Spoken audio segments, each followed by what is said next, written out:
नमस्कार बच्चों, आप लोग देखना शुरू कर चुके हैं न्यूटन फिजिक्स के ऐप पर। लॉकडाउन के कारण थोड़ी सी समस्या होती है क्योंकि हमें कहीं और जाकर वीडियो को अपलोड करना होता है। यहाँ पे ये नहीं है वो सिस्टम, तो जाने आने में थोड़ी कठिनाई होती है। लेकिन आज मैं 3-4 वीडियो बना करके डाल दिया हूँ, तो आपको रेगुलर वीडियो पहुँच जाएगी। ठीक है, खैर आज का जो क्वेश्चन है, आज का जो सेशन है, वो हम लोग कर क्या रहे थे। तो हम लोग अभी जो पढ़ रहे थे वो चैप्टर नंबर 9 था हमारा। हालांकि आपको पता होगा चैप्टर नंबर 9 12th का, ठीक है ना।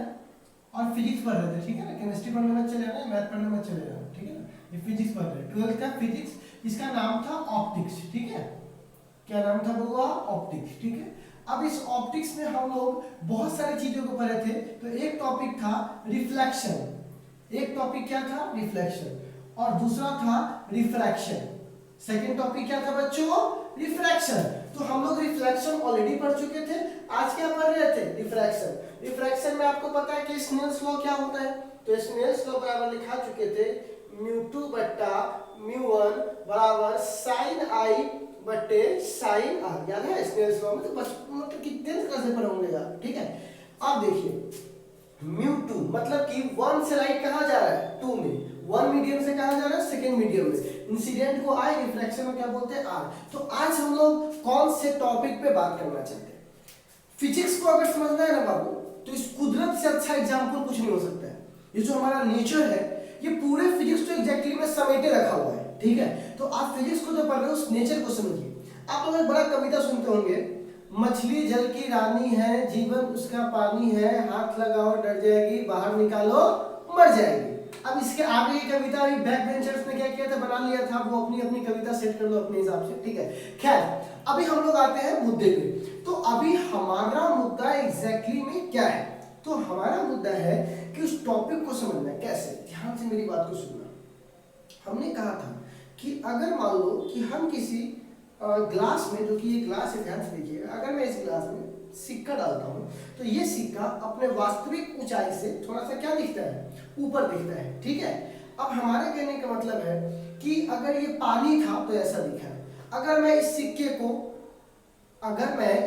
को के ऊपर अगर मैं कोई ग्लास का स्लैब डाल दूं तो ये सिक्का हो सकता है उससे डिफरेंस ऊंचाई पर दिखाई देगा, ठीक है। तो क्या होता है, सवाल यहाँ पर ये है कि ये सिक्का जो खसका, ठीक है ना, तो कितना दूरी, ठीक है, तो कितना दूरी का इसमें क्या है? अंतर है, ठीक है। एग्जैक्टली में जहां पे सिक्का था उसको हम लोग बोलते थे रियल डेप्थ, मतलब कि वास्तविक गहराई, ठीक है। और जितना ऊपर हमको दिखाई दे रहा है उसको बोलते हैं आभासी, मतलब हमको आभास होता है कि इतना दूर पर है, लेकिन वो था कितना दूर पर? इतना दूर पर। तो आज हम पता करने वाले हैं कि जो रियल डेप्थ है और जो आभासी डेप्थ है, मतलब कि एपरेंट डेप्थ, उस दो डेप्थ मतलब होता है गहराई, उस दोनों के बीच में क्या संबंध है, ठीक है। तो अगर ध्यान से देखा जाए तो एनसीईआरटी में इसको डिस्कस करने के लिए बहुत कम बातें कही गई है। लेकिन चूंकि हमको यहाँ जो पढ़ रहे हैं तो थोड़ा सा ब्रॉड लेवल्स के लिए पढ़ रहे हैं, तो इस पे हो सकता है कि हमारा 1-2 लेक्चर थोड़ा ज्यादा हो जाए। इस पे न्यूमेरिकल्स भी क्या होगा आखिरी में। आखिरी कहने का मतलब क्या हो, समझ रहे हैं?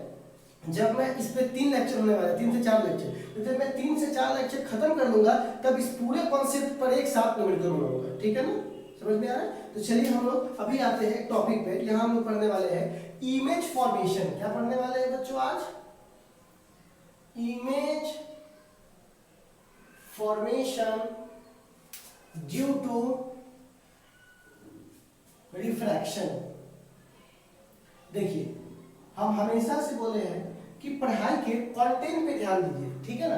और मैं यहाँ पर आऊंगा और बहुत ज्यादा उछल कूद कर आपको पढ़ाना चालू कर दूंगा, या बहुत ज्यादा आपसे ये करेंगे, तो वो चीजें आपको अच्छा लगेगा, पढ़ाने का तरीका अच्छा हो सकता है, लेकिन जो कंटेंट है वो खोखला नहीं होना चाहिए, ठीक है। और आप तो जानते हो हम लोग पुणे में पढ़ा हुआ 0 लेवल एडवर्टाइजिंग वाले मास्टर, ठीक है। तो खैर इसको जरा ध्यान से सुनिएगा।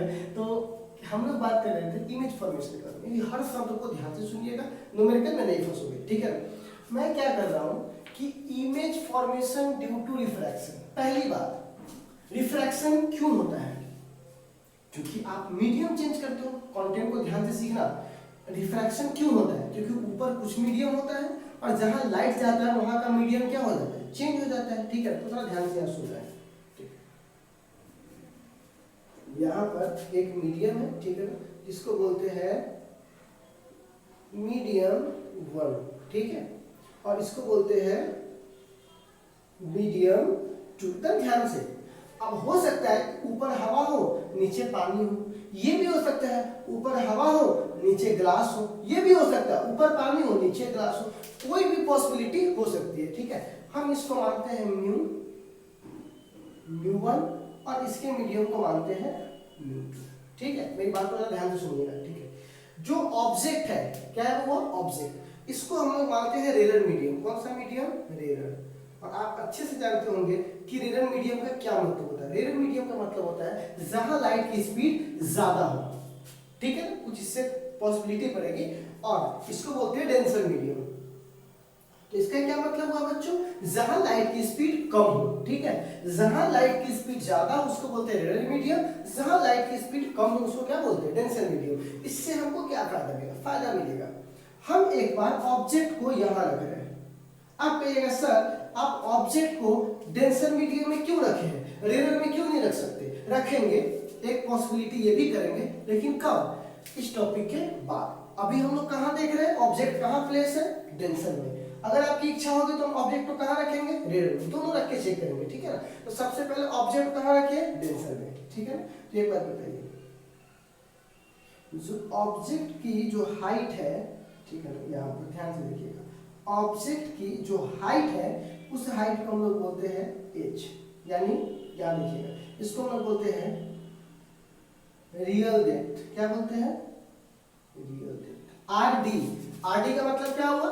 रियल डेप्थ, मतलब वास्तविक गहराई। ये जो सरफेस है, ये जो सरफेस है, बाउंड्रीज है, ठीक है ना, मैं इसको पानी बना देता हूँ। ठीक है, ताकि आपको थोड़ा सा आइडिया हो जाए। हालांकि पानी नहीं बनाते तो ठीक होता, लेकिन आप बना दिए हैं तो मैंने यहाँ बना दिया। देखिए जरा सा ध्यान से इसको, हम जानते हैं आप लोग उतार रहे होंगे, लेकिन क्या है ना बच्चों, अभी आपको ध्यान रखना बहुत जरूरी है। पढ़िएगा बाद में, पहले बैठकर पहले 1 घंटा सही से बैठना सीखिए। तो ये हमारा क्या है बाबू?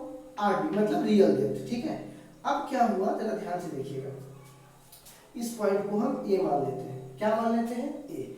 अब क्या हुआ, आप आंख रखोगे, ठीक है ना, अपना अखियां रखना है। ठीक है, अब हमको जरा ध्यान से देखना है, यहीं पे थोड़ा सा झोल है। ठीक है, अगर टॉपिक को ध्यान से समझना है तब, नहीं तो कोई बातें नहीं है। ठीक है, तो क्या है, यहाँ से एक लाइट जाएगा। ठीक है, एक लाइट पहले यहाँ से ऊपर जाएगा, यहाँ से तो बहुत से लाइट जाएंगे, मैं 2 लाइट नहीं जाएगा, इस ऑब्जेक्ट से बहुत सा लाइट निकलेगा, क्योंकि जब तक ऑब्जेक्ट से प्रकाश नहीं निकलेगा आप ऑब्जेक्ट के अंदर के चीजों को नहीं देख सकते। जैसे कि मान लो होगा कोई एक ऑब्जेक्ट है, समुद्र की गहराई में, वहां से प्रकाश नहीं आ रहा, तो ऑब्जेक्ट को नहीं देख पाओगे, बिल्कुल नहीं देख पाते हैं। तो हम उसी ऑब्जेक्ट को कंसीडर करें जो दिखाई दे रहा है। तो मान लेते हैं कि यहां से एक लाइट आया ऐसे, ठीक है, यहां से एक लाइट आया, ये नॉर्मल है। ठीक है, इसको बोलते हैं बी पोजीशन। कौन सा पोजीशन? ध्यान से, चूंकि नॉर्मल से ये इंसिडेंट जा रहा है, इसीलिए इसको बोलते हैं आई। कौन सा एंगल? नॉर्मल से इंसिडेंट कोण को हम लोग क्या बोलते हैं? आई। बहुत ही सिंपल है, कुछ नहीं समझाना आपको ज्यादा। अब आपको पता है कि डेंसर से रेड में जाता है तो नॉर्मल से दूर जाता है, तो जाना चाहिए था सीधा, लेकिन घूम जाएगा ऐसे, अपने रास्ते से थोड़ा सा भटक गया। ठीक है, लेकिन आंख की एक खास बात है, और एक लाइट तो ऐसे जा रहा है, दूसरा लाइट ऐसे जा रहा है। ठीक है,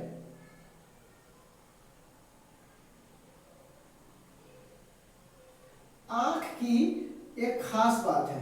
ठीक है, ये लाइट तो नॉर्मल तो लाइट तो सीधा ही नहीं जाएगा, ठीक है, लेकिन टेढ़ा जाएगा तो मुड़ जाएगा। लाइट की खास बात क्या है कि हम लाइट को तभी तक जब किसी चीज को देखते हैं तो आंख हमेशा लाइट को सीधा कर लेता है। ठीक है ना, तो ये क्या करेगा, सीधा तो है नहीं, तो क्या करेगा, ये इस लाइट को थोड़ा सीधा कर लेगा। देखो, जिसके आंख पर गया, जो आंख पर जाकर के लाइट पड़ रहा है, तो इस लाइट को ये क्या कर लिया, आ रहा था यहां से, पर उसको ये क्या कर लिया, सीधा। तो सीधा के कारण इसका इमेज कहां बनेगा, यहां पे। तो जो आप आंख से कोई ऑब्जेक्ट इसको देख रहा है तो उसको क्या नजर आएगा कि वो ऑब्जेक्ट इस पोजीशन पे ना होकर इस पोजीशन पर। एग्जैक्टली में किस पोजीशन पर है, इस पोजीशन पे। दिखाई कहां दे रहा है, इस पोजीशन पर। क्यों ऐसा हुआ, क्योंकि लाइट मुड़ गया। लाइट मुड़ा तो क्या हुआ, आपका आंख हमेशा लाइट को सीधा देखना चाहता है, तो लाइट तो मुड़ गया, तो उस जो मुड़े हुए लाइट को सीधा करेगा तो उसको कहां नजर आएगा, इस आई पोजीशन पे। कहां नजर आएगा, इस आई पोजीशन पे। ठीक है, आप मेरी बात को ध्यान से सुनिएगा, यहां पे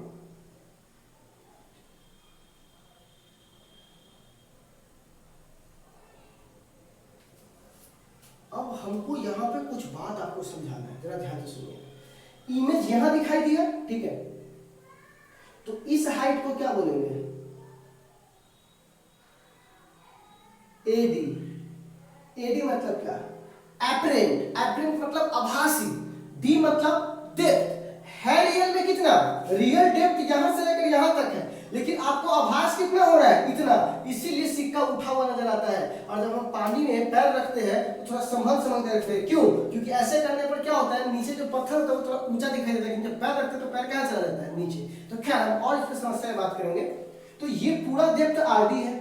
कितना दिया? ये एडी। एडी मतलब एपरेंट डेप्थ, इतना दिखाई दे रहा है। अब यहाँ पर एक सवाल आता है, इसको बोलते हैं आर।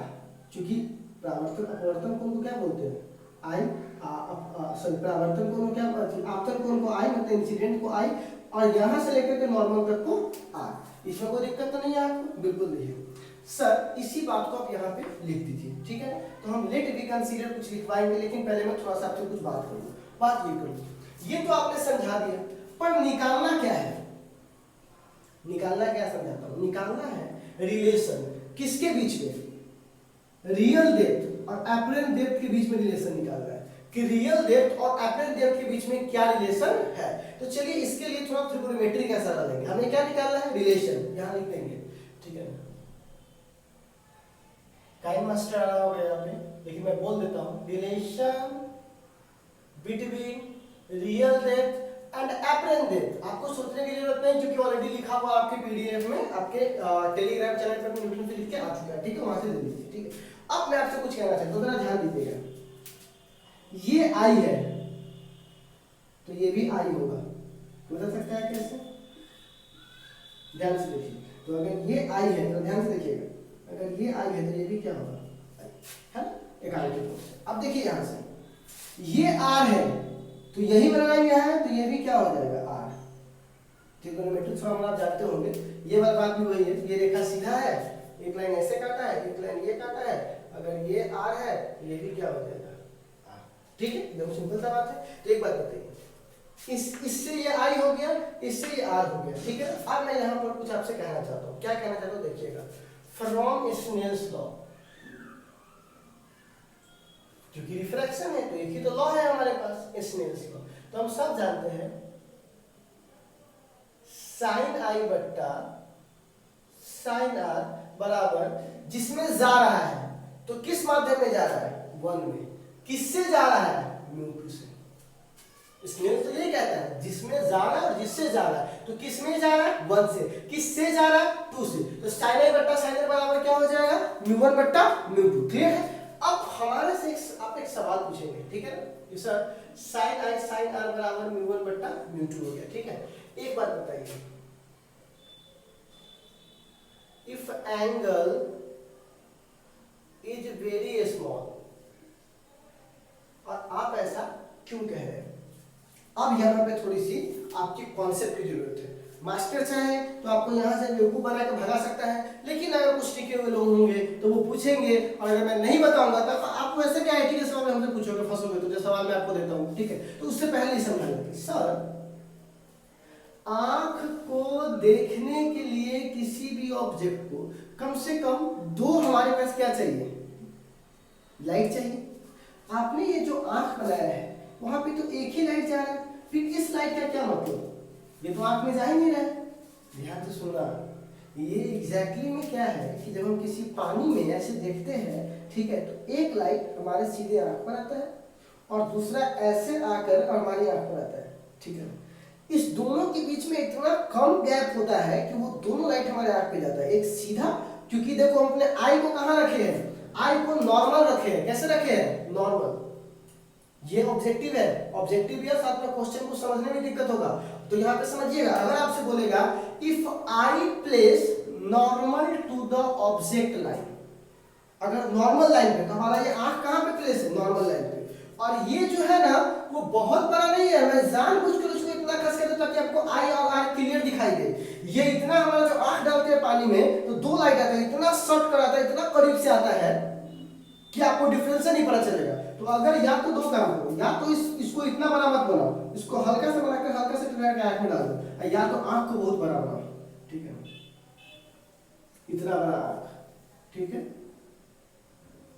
ठीक है। तब ये दोनों लाइट कहाँ जाएगा, आपके आंख में, ठीक है ना। तो आपने जो आंख रखा है तो इस आंख को यहाँ थोड़ा भद्दा लगता है बनाने में, इसीलिए आप अपने मन से मान लीजिएगा कि सर ने जो आंख बनाया है वो आंख कहाँ है, नॉर्मल है, नॉर्मली रखा गया है। कैसे रखा गया है, नॉर्मल लाइन पे। कौन से लाइन पर, नॉर्मल लाइन पे। तो ये सारा क्राइटेरिया जब मैं प्रूफ करूंगा वो तभी फॉलो होगा जब आपका लाइन क्या होगा, आपका जो आंख है वो आई एब्जॉर्बर का जो आई है वो कहाँ पे होगा, नॉर्मल लाइन पे होगा। कहाँ पे होगा, नॉर्मल। और सर अगर नॉर्मल पे नहीं होगा तब, अरे बच्चा उसके लिए भी प्रूफ करेंगे। क्या बोला, 3 से 4 दिन का है, थोड़ा सा अलग है, आईआईटी कुछ बोल के रखे थे ना, तो है मेरे तो ध्यान में, ठीक है ना। अभी मैं जो बोलता हूँ उस पर, जो मैं बोल रहा हूँ कि ऐसा होगा तो क्या होगा वो बागे, ठीक है ना। ये होता तो वो होता, ये ना होता तो वो ना होता, वो सब बाद में, ठीक है।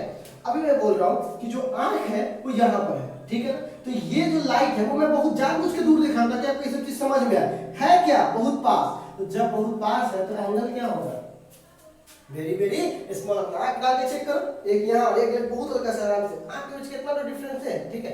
तो खैर angle is very very small. तो आपने सुना होगा जब एंगल बहुत बहुत छोटा होता है तो साइन थीटा लगभग किसके बराबर हो जाता है, थीटा के। और यह tan थीटा भी थीटा के बराबर हो सकता है।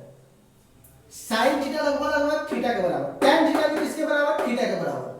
Common sense. कब, जब एंगल बहुत बहुत छोटा है। और एंगल छोटा क्यों है, जो मैं बता चुका हूं आपको, ठीक है ना, कि आपका आंख नॉर्मल रखा हुआ है, ठीक है। तो अब एक बात बताइएगा, तो यहां पे लिख सकते हैं साइन आई को, लिख सकते हैं साइन आई बट्टा साइन आर, इसको अप्रोक्सीमेट लिख सकते हैं, आई बट्टा आर, इसको अप्रोक्सीमेट लिख सकते हैं tan आई बट्टा tan आर, है ना। इससे कुछ काम मिल जाएगा, बताते हैं क्या, μ2 बट्टा μ1। तो देखो tan आई बट्टा tan आर, तो यहां से लिख सकते हैं tan आई बट्टा tan आर बराबर, सॉरी μ1 बट्टा μ2, μ1 बट्टा μ2। एक बात बताइए, tan आई तो मैं कुछ ट्रायंगल बोलता हूं, इन ट्रायंगल, ठीक है ना, मैं नाम बोलता हूं ओ ए या ए ओ बी, ए ओ बी। तो बताओ tan आई बराबर क्या हो जाएगा, ए ओ बी। tan थीटा बराबर लंब बट्टा आधार, आधार कौन है, ए ओ है। अब अगर ये भी शून्य नहीं आएगा तो कैसे होगा, थीटा के सामने वाले को लंब, 90 डिग्री के सामने वाले को कर्ण, तो ये क्या हो जाएगा, आधार। अच्छा, सिमिलरली अब इन ट्रायंगल, मैं ट्रायंगल बोलता हूं, ठीक है ना। इस ट्रायंगल का नाम है ए आई बी, ए आई बी। तो बताइए tan आर बराबर क्या हो जाएगा, लंब ए बी, आधार ए आई। अब इस दोनों को मान के यहाँ पर रख दे, ठीक है ना। तो यहाँ तुम्हारे पास जगह स्पेस तो है नहीं, मैं यहाँ लिख देता हूँ, ठीक है। तो थोड़ा सा आपको देखना पड़ेगा, तो मैं यहाँ पे कह सकता हूँ tan आई बट्टा tan आर, एकदम सिंपली समझिएगा, μ1 बट्टा μ2।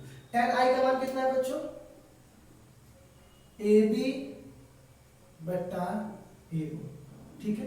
अच्छा, tan आर का मान कितना है, ए बी बट्टा ए आई बराबर क्या हो जाएगा, μ1 बट्टा μ2। ए बी से ए बी कट जाएगा, ए आई ऊपर चला जाएगा, डिवाइड में है तो μ1 बट्टा μ2 बराबर क्या हो जाएगा, ए आई बट्टा ए ओ। तो बताइए μ1 बट्टा μ2, बताइए ए आई को हम लोग क्या बोलते हैं, ए आई एपरेंट डेप्थ, क्या बोलते हैं होगा इसको, एपरेंट डेप्थ। अच्छा, ए ओ को रियल डेप्थ, ठीक है। तो ये हमारा हुआ। अब इसमें थोड़ा सा और झोल है, समझना है यहाँ पर। देखो μ1, ठीक है, केस अगर मान लो बाहर हवा भरा हुआ है, जो कि नॉर्मल वाले केस में होगा। देखो पानी है तो तुम कहाँ खड़ा होगा, हवा में खड़ा होगा। अगर वो वाला हवा पानी है केस नहीं हुआ तो कोई बात नहीं, तो ये फॉर्मूला काम करेगा। लेकिन आगे हवा है, तो हवा है तो μ1 का मान 1 होता है, क्योंकि हवा में μ1 का मान कितना होता है, 1। और मीडियम, मान लीजिए पानी है, ग्लास है, कुछ भी है, तो यहाँ μ2 की जगह क्या लिख देंगे, म्यू बराबर क्या लिखा है, एपरेंट डेप्थ बट्टा रियल डेप्थ। इसको पलट देंगे तो बताइए, तो रियल डेप्थ बट्टा एपरेंट डेप्थ बराबर म्यू हो जाएगा। तो ऑब्जेक्टिव में काम आएगा, ध्यान दो सब, ठीक है। तो बताइए तो अगर मैं केस में क्या करूंगा, अगर म्यू1 की जगह मैं म्यू1 की जगह क्या लिख दूंगा, एयर, ठीक है ना। तो एयर में तो म्यू1 1 हो जाएगा, तो 1 बट्टा और म्यू2 की जगह म्यू, ठीक है ना। म्यू कुछ भी हो सकता है, पानी होगा तो 1.33 और अगर शीशा होगा तो 1.55, ठीक है। तो यहाँ पर मैंने लिख दिया एपरेंट डेप्थ बटा रियल डेप्थ, तो रियल डेप्थ बराबर क्या बट्टा क्या हो जाएगा, एपरेंट डेप्थ बराबर म्यू हो जाएगा। तो बताइए तो इसको थोड़ा और केसेस को हमको रिव्यू करना है, तो मैं थोड़ा देर के बाद करूंगा। पहले ये बात आपको समझ में आए तो आपसे कुछ पूछेगा एपरेंट डेप्थ और रियल डेप्थ का रेशियो हमेशा किसके बराबर आएगा, म्यू, और म्यू हमेशा कांस्टेंट होता है। क्या होता है, कांस्टेंट। तो हमको एक बात बताइए, कौन सा वस्तु कौन से ऑब्जेक्ट में कितना उठा हुआ होगा, ये किस बात पे डिपेंड करता है, ये डिपेंड करता है कि आपने कौन सा मटेरियल लिया। पानी लिखा होगा, पानी होगा तो किसके हिसाब से बनेगा, किस रेशियो से आगे बढ़ेगा, पानी के रेशियो से। म्यू का मान पानी में होता है 1.33। अगर कांच होगा तो कांच के रेशियो से। तो इस फॉर्मूला के तहत आप रियल डेप्थ और एपरेंट डेप्थ में क्या कर सकते हैं, वो निकाल सकते हैं, ठीक है। अभी मैं उस पर और चर्चा करूंगा, लेकिन पहले मैं लेट बी कंसीडर को थोड़ा सा भर देता हूं, ठीक है ना। ये भी लाइन जरूरी है, तो यहाँ पे क्या बोलूंगा, let be consider a object placed in denser medium mu2, है ना, denser medium mu2 and absorber I, और किसका I होगा, absorber I at normal to the object. Observer eye का है, नॉर्मल है किसके, ऑब्जेक्ट के। Then real depth is greater than apparent. अब मैं इस लाइन को भी समझाता हूं। एपरेंट डेप्थ थोड़ा सा ध्यान रख के सुनना पड़ेगा आपको, है ना। अगर बहुत लिसनिंग पावर अच्छा करना है तो अब देखो, सही में रियल डेप्थ ज्यादा है और एपरेंट डेप्थ कम है, मतलब कि जो इसकी वास्तविक गहराई है वो ज्यादा है और आभासी गहराई क्या है, कम है। तो इसी बात को यहाँ पे लिखा है, ठीक है। आई होप कि मैं आपको समझाता हूँ क्या हुआ। एक ऑब्जेक्ट यहाँ पे था, यहाँ से लाइट गया, यहाँ मुड़ गया, ठीक है ना। इतना बड़ा नहीं है, आँख के जस्ट क्लोज है, लेकिन आपको समझाने के लिए थोड़ा बड़ा कर दिया, ठीक है। तो यहाँ से लाइट गया, यहाँ मुड़ गया, ठीक है। अब क्या हुआ, यहाँ से आई, यहाँ से आर, इस लाइन को सीधा कीजिएगा तो ये आई और ये आर, एकांतर गुण अपना करके चेक कर लीजिएगा। अब यहाँ पे देखना है साइन ए बट्टा साइन ए बराबर जिसमें जा रहा है, तो 1 में जा रहा है, कहाँ से, 2 से। एंगल बहुत स्मॉल, जो कि है नहीं, क्यों, क्योंकि आपका आंख बहुत क्लोज है, ठीक है ना। तो या तो इसको क्लोज कर दो या तो आंख को बड़ा कर दो, ठीक है। तो ये आपको बहुत छोटा दिखेगा। छोटा के साथ क्या समस्या है कि साइन थीटा थीटा के बराबर होता है, थीटा tan थीटा के बराबर। तो यहाँ पे साइन थीटा को रिप्लेस कर देंगे tan थीटा से, ठीक है ना। इससे फायदा क्या होगा, क्यों ऐसा किए, इसलिए किए ताकि आपको, हमको जो आंसर चाहिए था वो आधार पे चाहिए था। आधार मतलब बेस पे, ठीक है ना। तो बेस पे चाहिए था, क्योंकि देखो हाइट का आपको यही पता है, तो बेस और आपको परपेंडिकुलर कॉमन था, तो कॉमन से कॉमन कट जाएगा, तो परपेंडिकुलर और बेस में से बताने वाला कौन था, tan, इसलिए हमने tan को लिया, ठीक है। तो यहाँ से I बट्टा R बराबर v1 बट्टा v2, tan थीटा बराबर AB बट्टा AO, और ये तो परपेंडिकुलर कट जाएगा, जो कि मैंने यहाँ काट भी दिया है, ठीक है। और ये आपका बेस ऊपर चला जाएगा, तो यहाँ से ये वाला वैल्यू आ गया, ठीक है। आप आई होप कि इसको उतार लिए होंगे, उतारने की जरूरत भी नहीं है, इसलिए नहीं क्योंकि ऑलरेडी आपको दिया हुआ, तो वहां से देख लीजिएगा, ठीक है। हम इसको थोड़ा सा फर्दर आगे बढ़ाते हैं, ठीक है, ठीक है। ध्यान से देखिएगा, थोड़ा सा इसको आगे बढ़ाना है, ठीक है। देखिए थोड़ा सा ध्यान से। अब हम यहाँ पर क्या कर रहे हैं, इस फाइनल रिजल्ट को थोड़ा और आगे बढ़ा रहे हैं। तो यहाँ पे मैंने क्या बोला, म्यू बराबर रियल डेप्थ बट्टा एपरेंट डेप्थ, है ना, रियल डेप्थ बट्टा एपरेंट डेप्थ, ठीक है। तो मैं आपसे कह सकता हूं कि रियल डेप्थ बराबर क्या होगा, तो रियल डेप्थ बराबर क्या होगा, म्यू गुने एपरेंट डेप्थ, ठीक है। अच्छा, और मैं आपसे ये पूछूंगा तब कि एपरेंट डेप्थ बराबर क्या होगा, एपरेंट डेप्थ बराबर क्या होगा, तो क्या बोलिएगा, रियल डेप्थ और बट्टा ये म्यू नीचे आ जाएगा, म्यू। तो एपरेंट डेप्थ बराबर क्या हो जाएगा, रियल डेप्थ बट्टा म्यू, ठीक है। अब मेरा आपसे एक सवाल है, ठीक है। मान लीजिए इसमें एपरेंट डेप्थ, तो एपरेंट डेप्थ की हाइट हमको निकाल लेते हो, हम अपने मन से h' मान लेते हैं, ठीक है। रियल डेप्थ हमको पता है, तो उसको क्या मानते हैं, h, तो यहाँ पर क्या हो जाएगा म्यू। तो तो आप एक बात बताइए, एच डैश बराबर क्या हो जाएगा, एच बट्टा म्यू। शायद आपको याद होगा हम लोग अभी लास्ट क्लास में लैटरल शिफ्ट पढ़ा रहे थे या नॉर्मल शिफ्ट पढ़ा रहे थे, तो वहां पर भी यही चीज आया था, म्यू बराबर इमेज का हाइट बट्टा ऑब्जेक्ट का हाइट, ठीक है ना, याद है नॉर्मल शिफ्ट में, ठीक है। तो खैर एच डैश मतलब कि अगर आपसे पूछेगा कि एक हमने ऑब्जेक्ट को 5 मीटर की दूरी पर एक पानी में रख दिया है, तो उसकी आभासी मतलब आपको कितना आभास होगा, ठीक है। आप आराम से बोलिएगा, देखिए आपको पता करना है तो कितना बोला है सर जी, तो 5 मीटर की हमने ऊपर से सरफेस से उसकी दूरी है, गहराई है, ठीक है, ये ले लिया क्योंकि वो रियल था। म्यू का मान रख देंगे 0.33, खट से रेडियस का मान निकाल लेंगे, ये तो आपके कॉमन सेंस की बात है, ठीक है। इसके बाद ठीक है कितना चेंज आया, कितना शिफ्ट हुआ, तो हमको शिफ्टिंग निकालना है, वही नॉर्मल शिफ्ट। कौन सा शिफ्ट बाबू,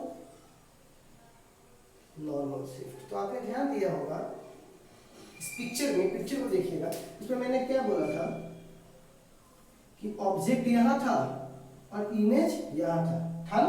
अच्छा इसको हम लोग क्या बोलते थे, रियल डेप्थ। इसको क्या बोलते हैं, एपरेंट डेप्थ। तो नॉर्मल शिफ्ट कितना हुआ, ये नॉर्मल शिफ्ट हुआ, मतलब पहले यहाँ था अब यहाँ आ गया, तो इसकी कितना शिफ्ट हुआ, तो क्या करेंगे नॉर्मल शिफ्ट यानी एस बराबर, तो क्या करेंगे रियल डेप्थ में से अगर हम एपरेंट डेप्थ को हटा दे, माइनस कर दे, एपरेंट डेप्थ को माइनस कर दे, तो क्या हमारा शिफ्टिंग नहीं निकल जाएगा, नॉर्मल शिफ्ट। नॉर्मल मतलब क्या, इसी लाइन पे ना शिफ्ट कर रहा है, ठीक है। पहला ऑब्जेक्ट यहाँ पे था अब यहाँ पर है तो शिफ्ट कर गया, तो एस बराबर real depth minus apparent depth. आप एक बात बताइए, एस बराबर रियल डेप्थ ऑब्जेक्टिव सब है, एपरेंट डेप्थ, तो एपरेंट डेप्थ का फॉर्मूला क्या है, रियल डेप्थ बट्टा म्यू, तो रियल डेप्थ बट्टा म्यू, ठीक है।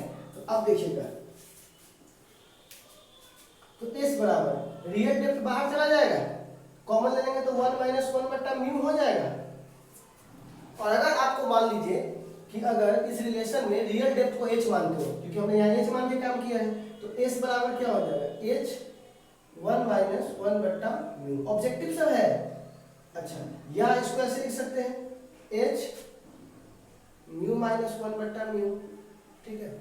तो कोई आपसे पूछेगा कि यदि एक ऑब्जेक्ट डेंसर मीडियम में रखा गया है तो उसकी नॉर्मल शिफ्टिंग क्या होगी, तो नॉर्मल शिफ्टिंग क्या होगी, real depth minus apparent depth, क्योंकि रियल में से एपरेंट होगा वो उतने ऊपर गया होगा, ठीक है ना। Apparent depth RD minus apparent depth बराबर क्या होता है, रियल डेप्थ बट्टा म्यू, तो रियल डेप्थ को कॉमन ले लेंगे तो रियल डेप्थ को हम लोग क्या बोलते हैं, h 1 - 1 बट्टा म्यू, तो ये क्या निकल जाएगा आपका नॉर्मल शिफ्टिंग, ठीक है। तो आई होप कि आपको ये समझ में आया होगा। h क्या है होगा, तो रियल हाइट, ठीक है ना, रियल डेप्थ, ठीक है ना, रियल डेप्थ फ्रॉम सरफेस, कहां से होगा, सरफेस, और म्यू क्या है, उस लिक्विड का वैल्यू है, ठीक है। तो आई होप आपको समझ में आया होगा कि ये क्या है। तो अभी मैंने आपको क्या बताया कि रियल कोई ऑब्जेक्ट अगर डेंसर मीडियम में हो और अपने आंख को आप नॉर्मल लाइन पर रखे हो तो आपके सामने क्या क्या चीजें आपके सामने प्रकट होगी, ठीक है ना। तो ये चीजें आई होप आपको समझ में आया होगा। आपको हम इन चीजों को और थोड़ा मीडियम ग्लोरीफाई कर रहे हैं, पहले इसको नोट कर लेंगे तब, या अगर नोट नहीं किए तो उसका पीडीएफ कहाँ मिल जाएगा आपको ऑलरेडी, टेलीग्राम चैनल में, ठीक है, नोट कीजिए।